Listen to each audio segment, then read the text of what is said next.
Ladies and gentlemen, get on the edge of your seats because this is an Action Sports Jax special presentation. Storytellers of the 904. If you want a sports encyclopedia, you're going to like today's guest on Storytellers of the 904. He goes way back, covered Super Bowls with the Pittsburgh Steelers and the Washington then Redskins, of course, but also major events around the sports world, from World Series to the Ali Frazier fight, NBA and NHL games, including a record breaker. We get into a little bit of it all, and then his time here in Jacksonville for a couple of decades, too. He's a Hall of Famer. Please welcome Vito Stellino to the program on Storytellers of the 904. Now 84 years old, been retired for a bit, but you're still writing on your own website. Yeah, I have a website, VitoStellino.com. Mostly football, so I write more in the fall than I do now. But it kind of keeps me busy, and it keeps me involved. And I do a preview on the Jaguars for Lindy's sports annual, football annual. So it keeps my finger in a little bit, so... it's in the blood, right? I mean, how is it still a big passion of yours even though you're retired? Yeah, I enjoy doing it. It's good to get my opinion out there and comments and stuff like that. So it's still fun, I know your latest one on VitoStellino.com is Aaron Rodgers. Boy, Vito Stellino covering Aaron Rodgers would be something. Yeah, times have changed. A little bit different than Terry Bradshaw, and Doug Williams and Joe Theismann, Well, and Joe Namath. and more names to come. We're going to go back to those early days, but let's go back to the early days. Now some 80-plus years ago. Where were you from? Where were you born? Where were you raised? And how much did that shape what you wanted to do for a career? I was born in Grand Rapids, Michigan, and my timing was very good. I was born in 1941, which the birth rate all during the Depression was very low. So the baby boomers didn't start till 46. They didn't even get to school till 51. So it was much easier to get a job in those days, and I started out at 15 years old covering high schools for the local paper, and it just went on from there. And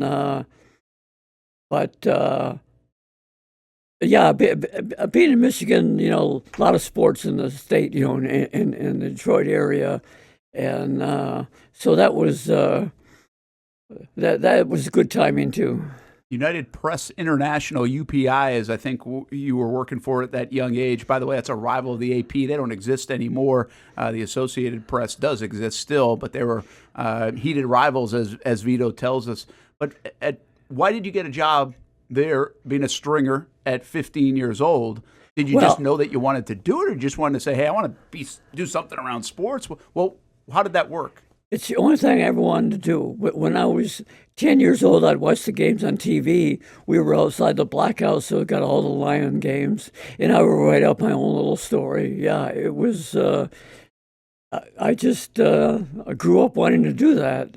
And then the local paper folded. Detroit Free Press got a bureau in Grand Rapids. The UPI was there. They had an opening for Michigan sports editor, so there it was at 21, working for them, covering in Detroit, covering the Lions, Tigers, Pistons, Red Wings. I saw Gordie Howe at that time, the record-breaking goal. Saw Bill Russell play, and the Lions were still a good team in those days. People forget they won 3 titles in the 50s, and as late as 62, Green Bay won the title, but they played the Packers twice and only gave up 3 points, except late in the Turkey Day game. It became famous because they just crushed them. But they lost the first game 9-7, became the book Run the Daylight. So anyway, they were a good team too. Covered the University of Michigan. Roger Staubach, played there. So it was very interesting times. Yeah, I mean, great time in sports. I mean, just even when you said you were born, I mean, from baseball and the people that were going through that to the sports figures in the 60s, Bill Russell that you mentioned, Gordie Howe. I mean, just some Ali Frazier you would eventually cover. I mean, I think we live now in a pretty golden age of star athletes, right? From the greatest of all times of Tiger Woods and Tom Brady that we can argue, and of how good LeBron James is. I mean, and you were living in a wonderful time for sports. Yeah, no question. And there was a lot more like emphasis on it in those days because there were like only 3 TV channels. Yeah. So, I mean, like the NFL will say, well, we had the biggest audience for Super Bowl ever. Well, when you go, they're just counting people. When you go back to the early days of the ratings, it was percentage of people that turned on their TV sets. So the most highest rated Super Bowl on that thing was Super Bowl 16 because it was before cable came, and then that just fragmented the audience. Yeah. So now nothing gets the kind of ratings that it did in those days. I mean, like Monday Night Football was an iconic thing. I mean, every Tuesday morning, people would talk about what Howard Cosell had to say. Today, it's just another game. I mean, they have, and also then they're suffering from overexposure. Of course, Thursday night saturation. games, Monday games, Sunday night games. I mean, it's hard for anything to get the kind of exposure that. In fact, they're doing a thing on Hulu on Barbara Walters. Her interview with Monica Lewinsky has 70 million viewers. Wow. Now, the only thing that gets more than that now is Super Bowl. Yeah, and that's how Oprah got big and people like that, right? I mean, it is a different time. Yeah, That's yeah. why, hey, Vito, that's why we started a 24-hour sports network on streaming. Yeah, that's good. Yeah. That's how times have changed. So let's go back to those times a little bit for you. You went to Aquinas College. That's so right. a small school. Yeah, small school, but it was local, and I was already working, so it made a lot of sense to instead of going to a different school and studying journalism, I was doing it, actually working on it. So I went there, and then I graduated, and then I got my first full-time job was at UPI. So I'm doing the math here. You're young, getting out of college right around that time, 21, 22 years old. You're into it. And like you said, you mentioned Gordie Howe's record-breaking goal. That was in 1963. So, I mean, you're early on. You're seeing some major moments in sports. What's maybe one of the more memorable ones for you? I know you have a huge resume. Before we get to the Super Bowls and the Steelers, but in those early days, 21, 22, 23 years old, is Gordie Howe the one you remember vividly or what? Well, I certainly remember that vividly, but you remember seeing Bill Russell in person. That was huge. And the Lions then were a good team. People think they've always been bad. They won 3 titles in the 1950s, and were in the race in the '62 Packers the year before I got there. In fact, Vince Lombardi, after they got trounced in the '62 Thanksgiving Day game, 2 years later he pulled them. They used to play the Packers every year. He pulled them out of the game. That's the kind of things they did, and in those days. So, yeah, it was. It was really an interesting time. I mean, I would cover a Lion game at 1 o'clock or noon, and then a Redmond game at night. You really stayed busy. Yeah, so absolutely. And then in those days, they had a draft. I got drafted in '64 and '5, and then I came back out. In those days, when you were drafted, they had to give you a job when you got out of the Army, and at that time they had an opening in New York. So I thought, oh, hey, this is really a chance. And then again, I was lucky with the timing. I got there in '66. Shortly thereafter, the Knicks win title. Joe Namath wins the title. Yeah, the Knicks. I covered Bill Bradley's first game. Wow. So, and then covered the first Ali Frazier fight. I was supposed to do Allie's press conference. He got beat up so badly he didn't come to the press conference. Oh, really? So I wound up writing Bandini Brown. When I had like the choice assignment. You always know Allie's got something to say. Yeah, yeah. But yeah, so really, covered a lot of huge events. Unbelievable. Yeah. So you went from Detroit to New York because of the couple of years with the Army in between. Army. Yeah. Where were you in the Army? And what were those couple of years like away from kind of writing and being around sports? What was that time like for you? Well, obviously I missed it, but again, I lucked out. I got posted at the Army War College in Carlisle, Pennsylvania. So I had to have a top secret security clearance to get in their library. Well, they had all kinds of newspapers in the library, including the New York Times. So, and they threw them out after a year. So I now have copies of New York Times coverage of the JFK assassination. Wow. Yeah, so it wasn't a typical Army experience. I was working in an office, writing stories. The general was very keen on getting publicity. Okay. And that's how I got to there, because somebody who knew said, hey, this guy, knows the stuff. And we got like a full page in the Harrisburg paper. Oh, that was huge, It really stroked his ego, Yeah, you're in the good graces. Yeah. But one time I was walking to the dorm at night, and a guy pulls up. It's General Patton's son. He gives me a ride. Wow. Does that hit you in real time, or is that just a story years later? You just were like, "That's." Oh no! It happened in real time. You kind of it resonated with you right away. Oh yeah! Here's Patton's son. Yeah. I mean, I would have loved to have a conversation with him, but I'm a lowly enlisted man. It wouldn't have been appropriate, So, yeah. But yeah. So if you had to be in the Army, that was kind of ideal. And then I came out and went to New York because. When I got there, the feeling was, I had missed the great times. The Dodgers and the Yankees and the Giants and the baseball. The Giants in football had been in the championship, won the championship game 56, had been in every year from 57 to 63, played the great 58 game.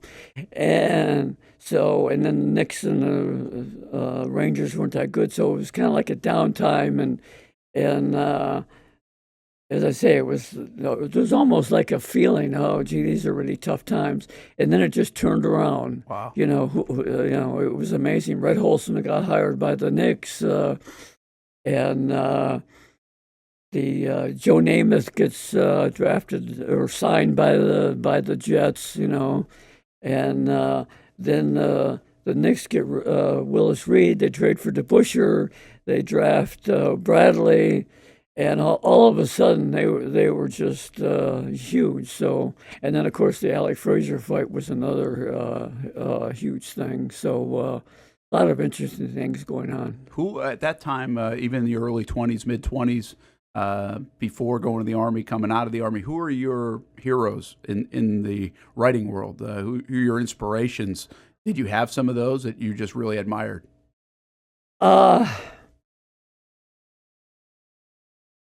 Yeah, I certainly Gordie Howe was, just really huge in that time, and the hockey players are very, down to earth guys. Yeah. Oh yeah, still are. Yeah, still are. So, and then the Lions had a lot of good players in those days. In fact, I forgot about that. I covered the suspension of Alex Karras. Oh, yeah. And show you how different things were. They told me to drive close to his house. And, I mean, there are no cell phones, And then I went to a payphone to call and see what the decision was. They didn't tell us in advance. So they say, oh, he's been suspended. So I go right to the house and knock the door. And his wife comes to the door, and he's got a little girl holding on her hem of her dress. People, wives wore dresses in the home in those days. And She was very upset, and I really felt bad, But she said, no, he's already left. He had gone to the Lion headquarters. So I drove down there, and I still remember Kara saying, well, I can go back to the steel mills and get all the steel I can eat. He was really, really bitter. Horning took it a little better, But again, that was at the time a huge story. Roselle, that turned him into Sportsman of the Year in Sports Illustrated, and that was with UPI it was like national coverage. Some of the Tiger games would mainly be for the Michigan audience, but a story like that, it's national coverage. And to go way back, that was a betting scandal, by the way, for the younger folks that are. So even we think about betting now. Oh yeah, right? Yeah. That was a big scandal. Yeah, no question. Yeah. In fact, I still think it's going to bite the NFL in particular. That event. It's only a matter of time there's some kind of a scandal with that much betting going on, and so many people are losing so much money. You can't win money betting the odds in the NFL. It's almost impossible. Those odds makers are so good, and but people, they get addicted to it, So, but yeah, betting was really a no-no in those days. And Karras went on television on the NBC News and admitted it like it was no big deal. Well, just friendly bets, blah, blah, blah. Horning's name never came up in all the talk. I don't know how they discovered that, Yeah. And, but yeah, Horning was never the same after that, Karras came back to play. Whether he was as good, it's harder to tell with a defensive lineman. Yeah. But again, it was just a huge story. So you would develop a style, especially from an interview standpoint, of pretty direct. Is that fair enough to say? Yeah. I figure, hey, you have to ask the questions. You have to ask the tough questions, and some people don't like it. Well, one of the writers on the Washington said Vito carries a lot of water for us, Yeah. But I just figure, and another big thing in interviewing is pausing. Ask a question. If they don't say anything right away, just kind of wait a bit. Not if it's forever, but wait a bit. And so, sometimes they just feel the need to say something. It was also easier to get interviews in those days because now these guys get so much exposure that they're on social media and they're announcing their own things and all that. They're not even as keen as doing interviews as back then. We used to just have open locker rooms. You didn't have to have your 45-minute time period, that type of thing, and they just got used to you being in the locker room, so that made it easier. You had more rapport. You could talk to guys. One week I missed a couple of days. I forget why. And Bradshaw said, "Well, where you been?" That type of thing. Yeah. So it's easier when you get that kind of rapport. Oh, and now the quarterbacks never do one-on-ones.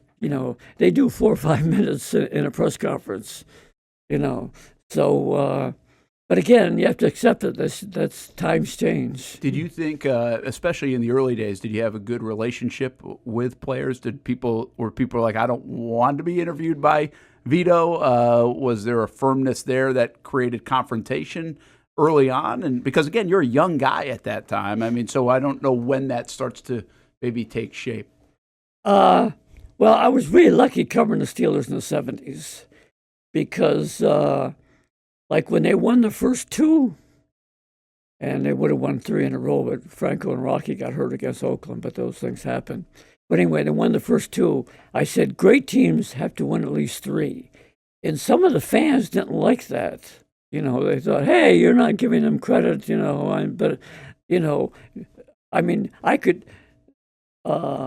I got there in 74. They had won one playoff game, the Hot Immaculate Reception game, since 1933. Wow. People forget that about the Yeah. Steelers.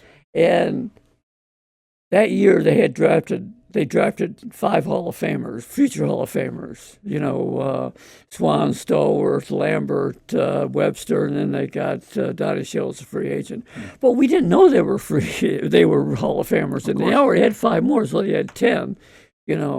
But by 75, hey, this is really a great team. And so. But the interesting thing was the players weren't upset about that. They knew how good they were. In those days, you didn't brag about it. And as I say, it wasn't even, they weren't getting that much national coverage in the early years. The front 4 got in the cover of Time, But yeah, they kind of agreed, hey, they should win. And they'd get a little annoyed if they won 17-14. I mean, you kind of covered them like it was a swimming meet. You knew they were going to win. It was like, well, how good did they look? They'd get a little annoyed about that. But if they lost, they felt like, hey, they should have won, Once they were coming back on a bus from Cleveland and they had lost, and I wasn't there, Although in those days, they used to let us fly on the team plane out to the games. That's right. That's unheard of now, Well, except for the people on the broadcast, And, but anyway, one of the guys I've been told said, what's Vito going to say about this? Well, there would be a lot of people that would ask that question for years and years to come. I mean, what a glorious time, though, in Pittsburgh as we speed to that era for you. Again, still a pretty young guy in the early 70s, and you see all those Super Bowls. Yeah. What a time, right? Yeah, I mean, there'll never be a team as good as the Steelers were in those days. People think, well, you're being a homer. But the reason is you can't keep 10 Hall of Famers today. You can't pay them all. Yeah. You couldn't pay both Swan and Stowers. You have to make a choice, that type of thing.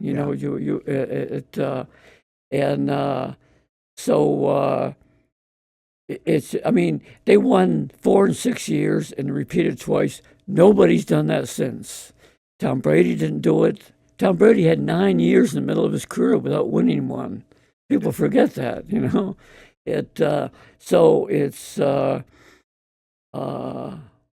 It was just an amazing time, and they were for the most part good guys. They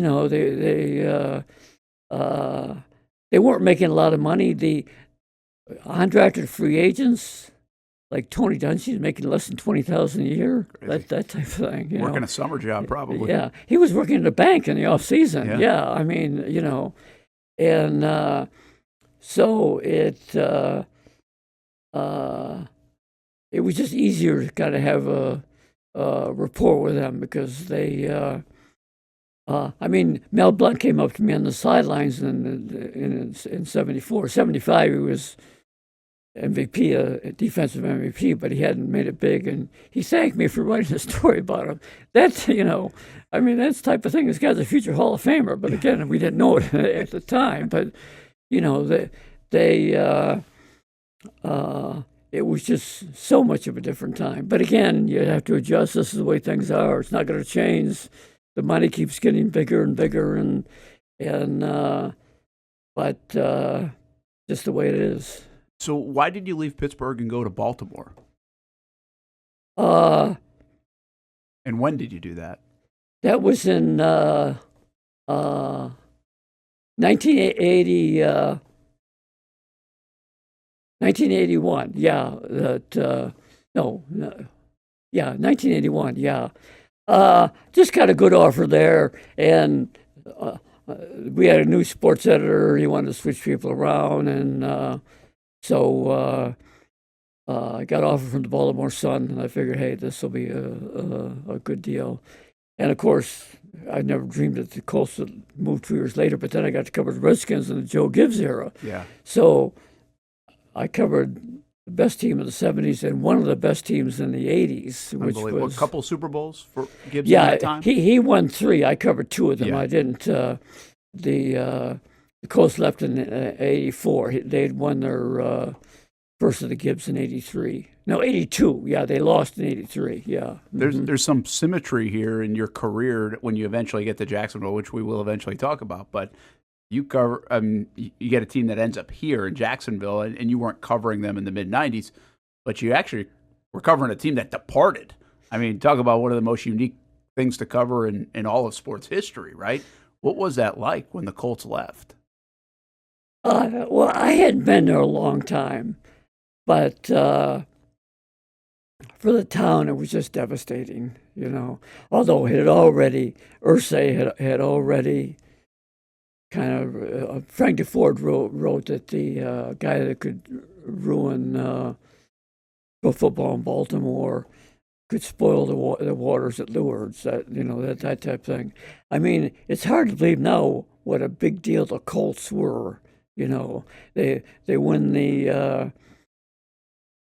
quote unquote the greatest game ever played.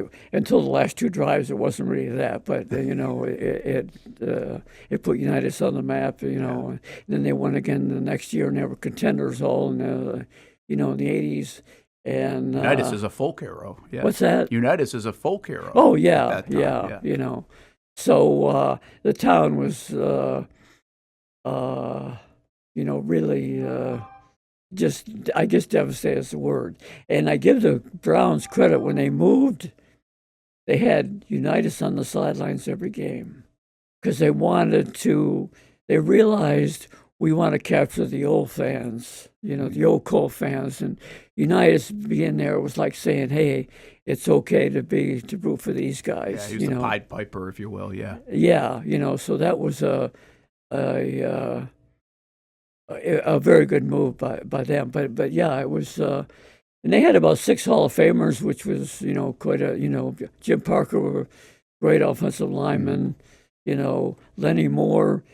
He could have been a Hall of Famer at either wide receiver or running back. He was amazing.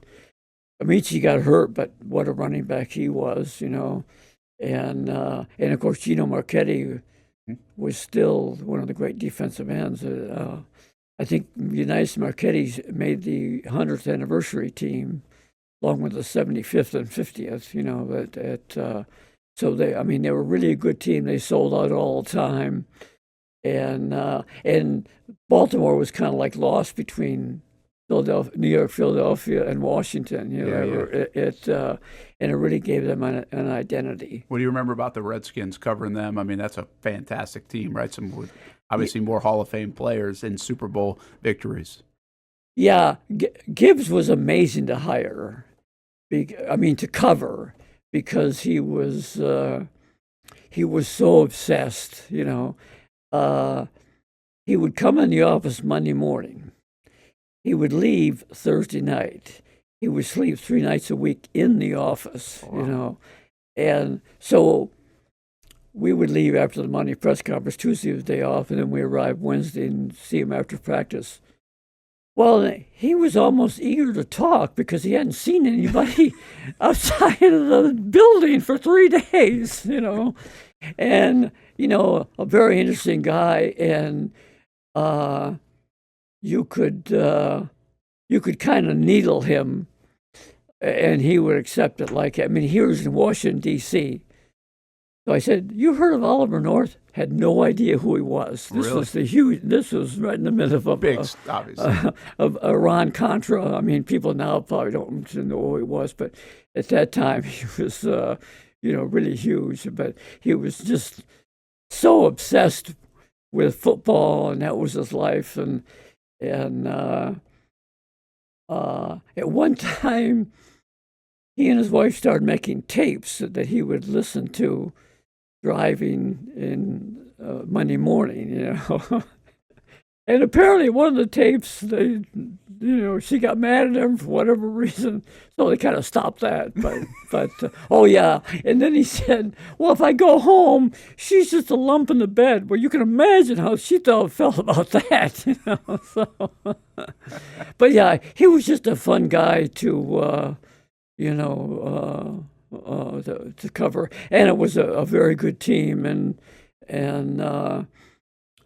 And to show you how different it was, you know what lunch was like for the Redskins? McDonald's. Really? And they would For the players. for the players, yeah.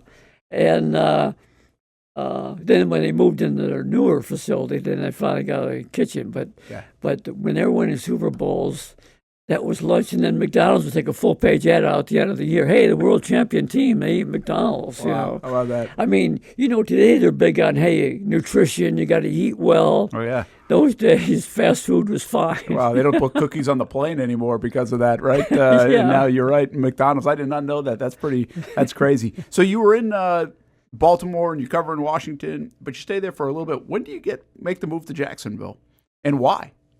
Well, I went to one of the online things that didn't last. That turned out not to be a great move, Okay. So In between. Yeah, Baltimore in between and Baltimore and so then I was looking for. What was that? Huh? What was that? Oh God, I'm trying to think of the. So this name. would have been in the early days of the web. Yeah, right? yeah, in the early days, yeah, and So mid '90s, mid to late '90s. let me see, late '90s, Yeah. that around 2000, a little bit. Right. in there. Okay, so even And later, closer to 2000. So then, and they were looking to hire a veteran reporter because the Super Bowl was coming. Okay. So then I came here. Okay, so that was the lure to get Vito to Jacksonville. Yeah. Mhm. Okay. Yeah, well, because they knew Super Bowl was going to be a big deal, and they want somebody I wound up covering 40 in a row, but yeah, I had a lot of experience, and when you get cover a team like the Steelers, you get to be known much more than you even realize. Because they people were have seen that byline. Yeah, and it's going around the country, and teams get to know you and all that kind of stuff. So anyway, yeah. So that's how I, came here. Well, don't be humble, by the way. In 1989, aren't you enter the Hall of Fame, right? Was it that early? Yeah. I think it was '89. Yeah. So by the time you come to Jacksonville, you're already a Hall of Fame writer. Yeah, that's right. In the writer's wing. So Yeah. Yeah, maybe people know Vito. That's a pretty big honor as well. What was that like? Before I get to Jacksonville, what was that like to be named the Hall of Famer? Oh, it was huge. I mean, they name one person a year. And you voted them by your peers. But again, I knew so many of the writers, so that may have given an advantage. It was my first year on the ballot. I really didn't expect to win. And but yeah, no, that was really big. And then my parents got to come too, besides the family, and so it was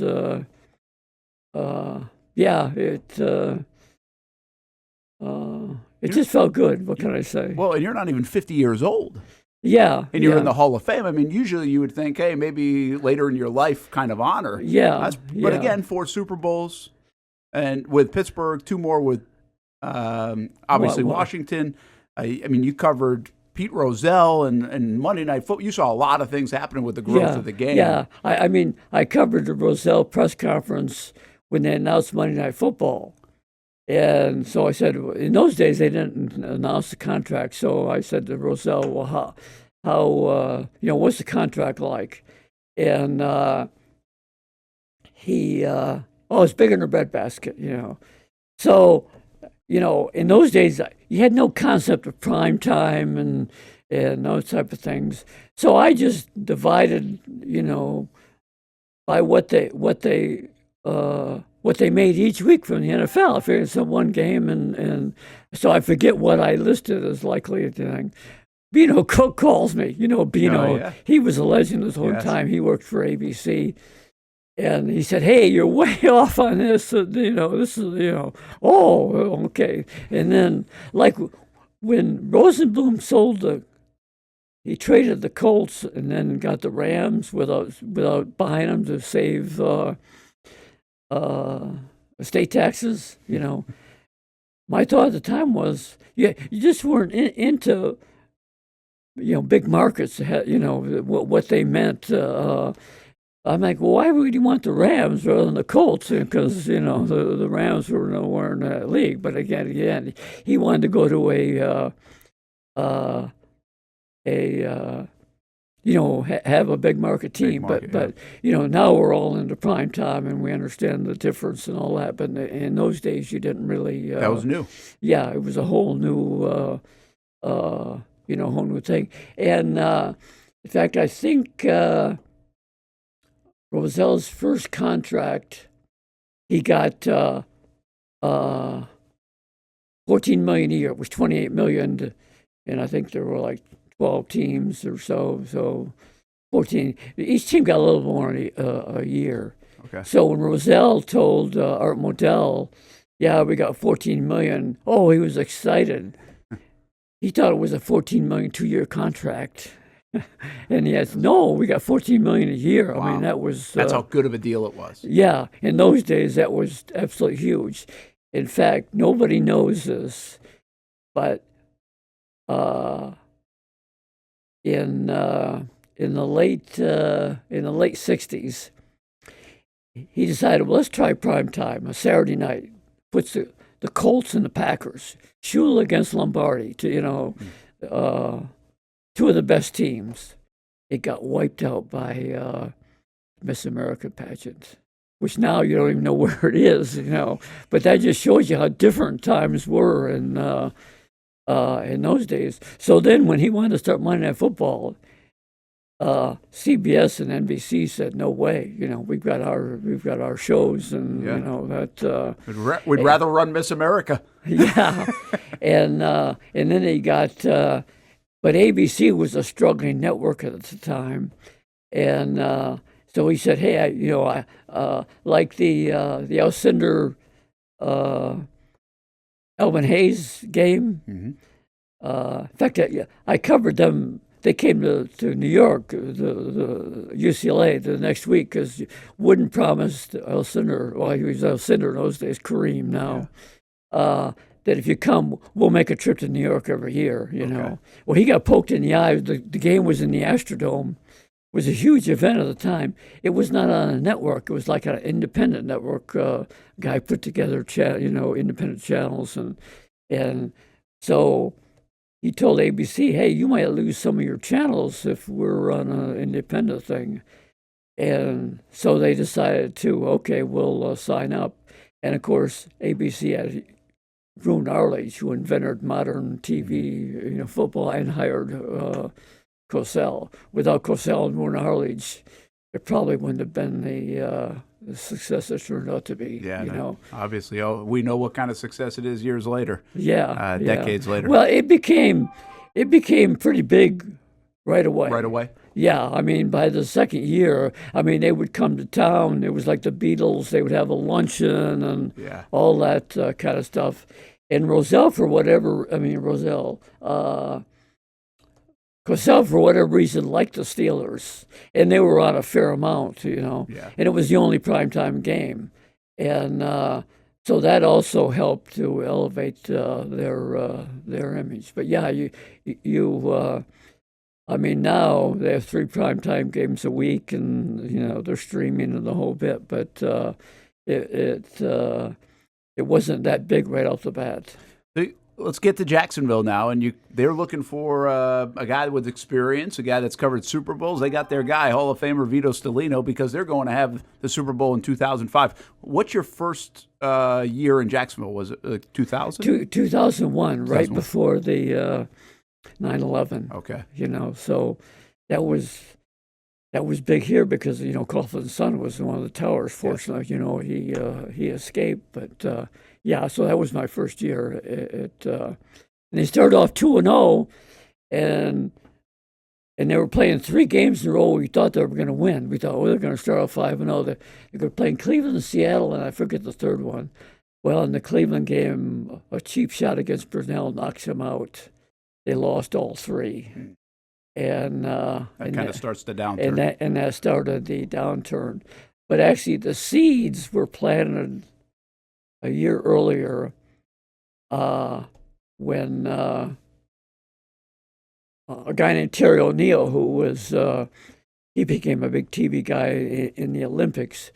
In those days, you didn't get all these salaries, but he got a hold of their salary structure. Virtually every player on the team was making the minimum. And then they made everything else a bonus and pushed it in the future. Deferred it, yeah. Well, you know, as we know, we can't do that. The bill came due. They had to get rid of Baselli, and that you know, so that didn't help the downslide. And then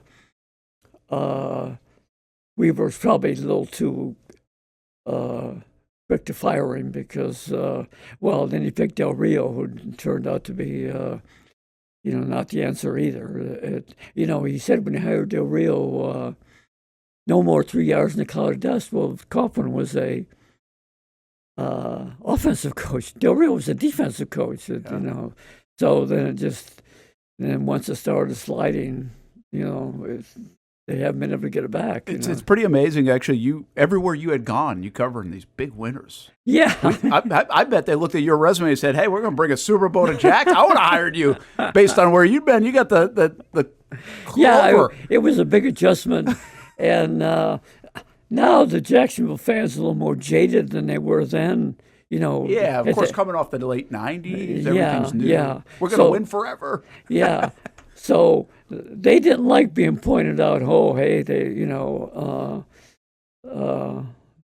this went wrong, that went wrong, you know, that type of thing. So I got flack about that. Yeah. But was it hard for you over your tenure here because you had started with some great teams?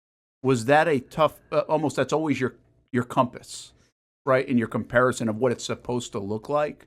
Right or wrong, but was that a difficult thing to process at times, like how not good the Jags were maybe, or what was going on in the organization, or just the nature of it, the culture of it, the whatever of it, versus where you had been with Gibbs and Chuck Noll and the Redskins and the Steelers?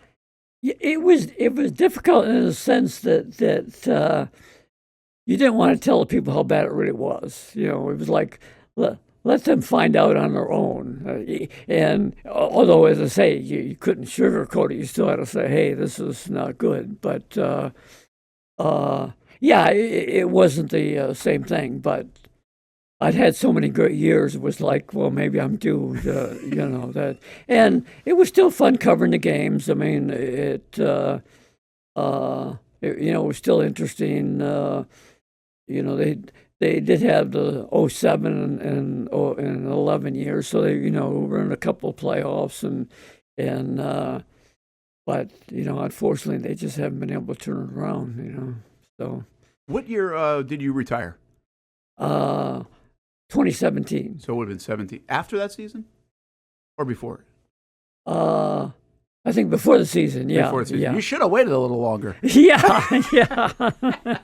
I was 75 then, so I figured, hey, that, you know. How long did you think of hanging it up before you actually did? Maybe for 2-3 years, Okay. you know, and then finally, you know, finally it was a good idea, you know, to, figured you'd done all, you know, it's like what more could you cover type of thing. Yeah. Well, you've covered it all. I would agree with you there. What do you think makes a good writer?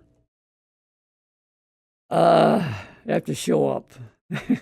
Seriously, you know, you have to work at it, you know, and some it's just you were lucky to have a knack for it, you know, but you know, you have to make a lot of phone calls, you know, wait for phone calls, that you know, that type of thing, and just have a good sense for what's, you know, kind of understanding, you know, the sport. And so that's why I really got to know football well, because I got to see what a good team looked like and why they were good, and, you know, and that type of thing.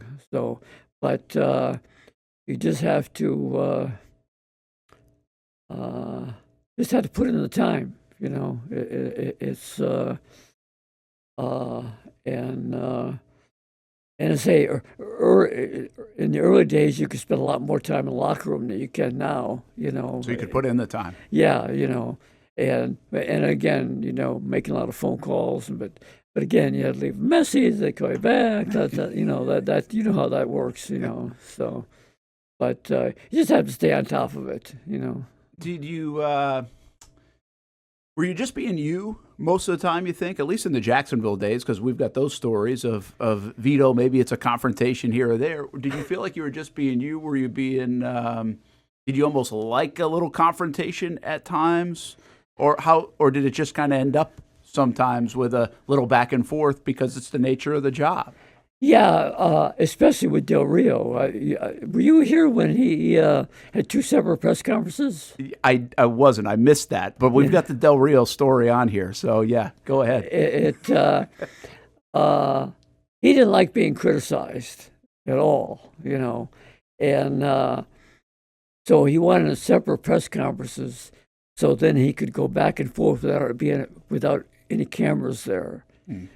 So then he started doing separate with the cameras, and but yeah, no, I never relished the confrontation. I mean, got along great with the Redskins and the Steelers, that type of thing. But as I say, when you're covering a losing team, you have to bring up some topics that they're not going to like, and what went wrong here, and what because you're writing more about what went wrong than what went right, So but I mean, that's part of the job too. You have to have a thick skin, If you're gonna, you're doing it for the fans. You're writing for them. You're not writing for the players. Yeah. And so you have to. When it's a losing team, you have to ask, the tough questions, and then when you get a coach like, Del Rio, who, didn't like that at all. I mean, their very first exhibition game, they play in Minnesota. I'll never forget this. And Dante Culpepper takes him right down for touchdown, and then puts on his helmet and hat, calls it a day. So it's a close game for the rest of the thing, but they had showed, hey, we're playing a good team. So I wrote about more. He was Del Rio was meeting the coach in the first game, and halfway through the story, I said, well, it wasn't exactly a vintage showing. Oh, he was pouting the next day, type of thing. One sentence. Again, you're just telling what happened, but again, that's the. That's the way it was, Then, of course, you get Gus. There was never a confrontation with him. He was really a good guy. I think the shame is that, Caldwell came in with the attitude that, well, we're not going to spend money right away because we have to get good first, and then we'll add the good players, Well, I don't know where he got that idea. You got to win right away. I mean, not the first year, but first 2 or 3 years, Yeah. And so he brought in low-price free agents, and then his draft, some of it was bad luck. The Jokel Eric Fisher draft. Yeah. I mean, there weren't good players the whole time. It's really a bad draft. There just weren't good players. And there weren't quarterbacks available for a bit. Yeah, there weren't quarterbacks. And then he takes Blake Bortles, I mean, you could just see. He even said at one point, I'm not a natural thrower of the football. Well, if you're going to be a quarterback, you better be a natural thrower of the football, So that set them back, and then, Gus gets fired. And that was a shame because he was really a good guy. But I've often thought he should have waited before he took his job, because the guy that now in Carolina went to the Atlanta coach. He went to Atlanta a year later, went to a Super Bowl. I don't think of his name. Quinn. Yeah. Huh? Quinn? Yeah. And had he waited a year and maybe gotten that job, and he wins, maybe he has a long career, Yeah. But might have just been set up better. But now when you had that record he had Jacksonville, it's just hard to get a head job. All right, you got to confirm or deny some stories here that I've poked around on. So you mentioned Del Rio a couple of times. Doesn't sound like you guys had a good relationship, right? Was it confrontational? Did he really invite you to the office? He might have. I that sounds familiar, but I'm not sure. As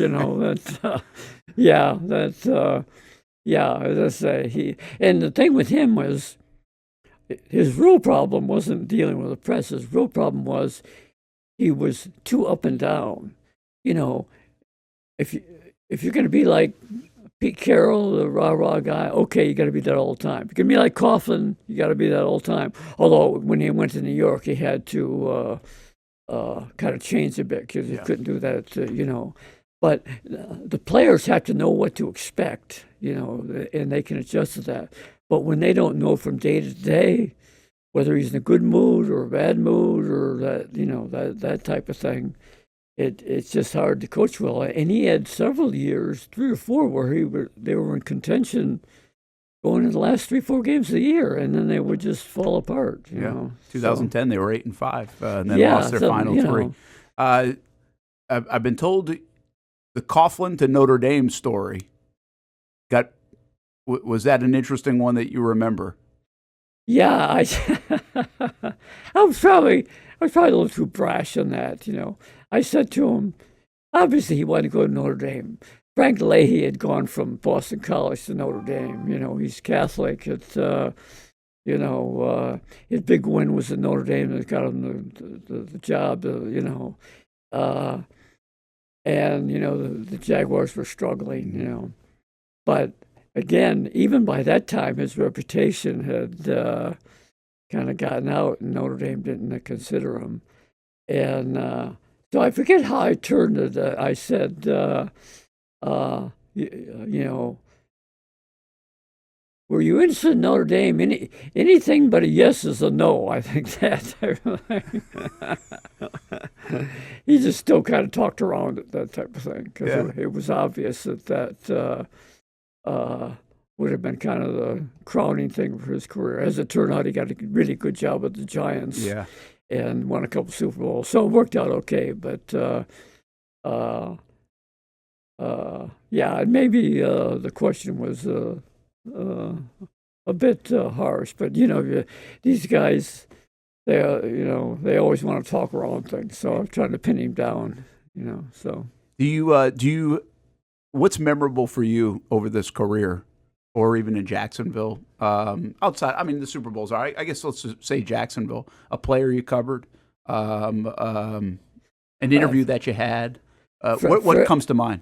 Fred Taylor was really good. Really a good guy. And it was unfortunate, he tore that muscle off the groin. He was out for the year. And Coughlin, first he announced it was a 3 to 5 week injury. Well, he was going to be out for the year. But then he put him on the active roster and kept him on the active roster and then would deactivate him each week. Well, that was unfair to Fred. The guy couldn't play. But, that led to the question, well, why isn't the guy playing if the coach thinks he can play, But Fred was really great with the writers, and so was Maurice Jones-Drew. He was. They actually had a lot of good guys. Meester was he was another really good guy. They had Puslowski was. They had a lot of good guys. But Fred and Maurice were in particular fun guys to talk to. And even now, Fred, he gives pretty good analysis when they don't play well. Yeah. So anyway. Do you have a favorite story that you did cover of all the years, your entire career? You mean my whole career? Yeah. Is there a story you wrote that? Obviously you covered Super Bowls. That's a good era. There's nothing that's going to beat that Pittsburgh era, I assume. But one of my favorite stories was Joe Green was upset with the officiating some game. And so again, I'm dealing with him one-on-one. There was an all press conference in those days. And he said, I'd like to punch that referee right in the nose. I didn't have it on tape, but hey, he said it. He didn't say not to say it. I printed it. he got fined, but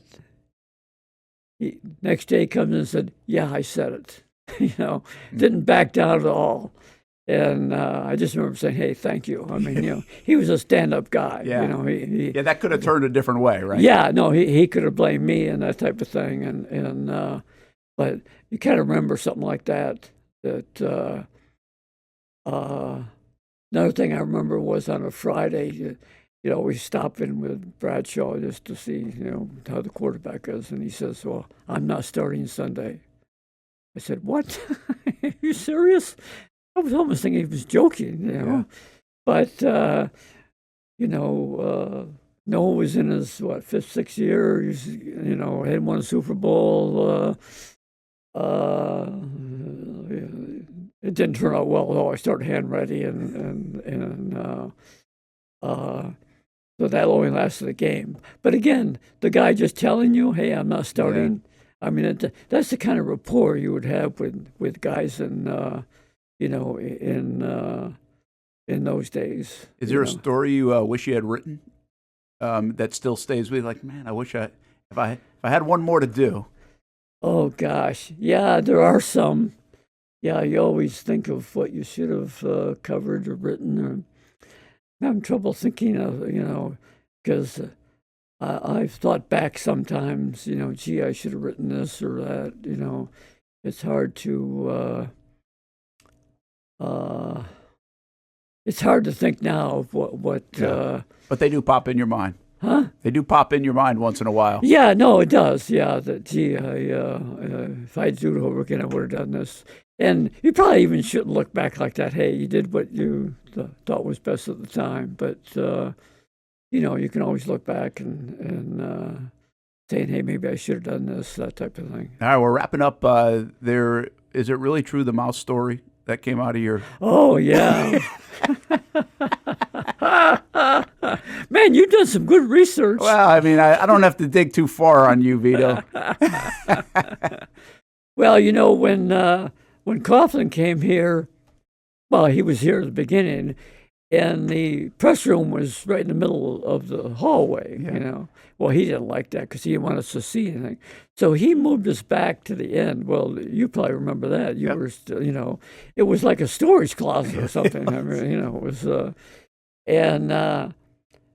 so anyway, I come in one day, had my briefcase, and I left the top of it open. And I can't forget what it was, after practice or when it was, but I came back and a mouse jumped out of the out of my bag. Those are the conditions in those days. I don't think that happens at their new facility. Probably not, but yeah, might be why they're renovating the stadium. yeah.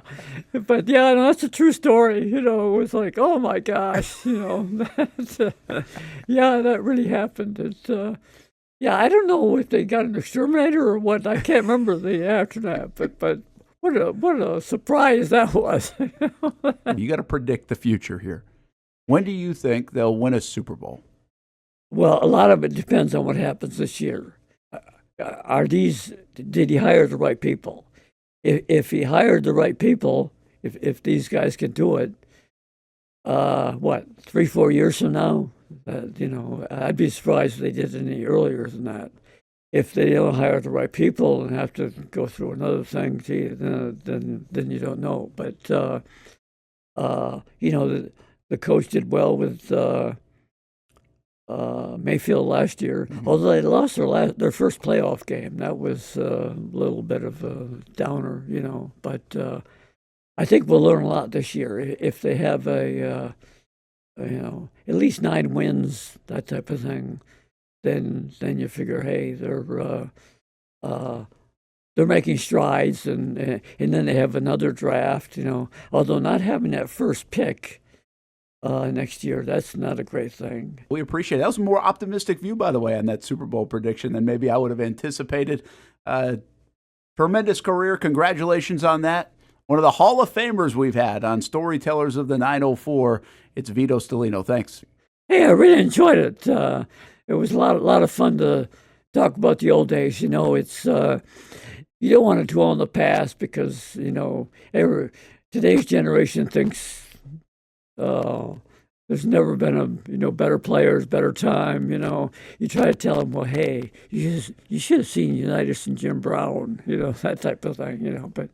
But as again, you can't live in the past. You have to live in the present, but it's good occasionally to talk about the good old days. Thanks for coming in. Okay, enjoyed it.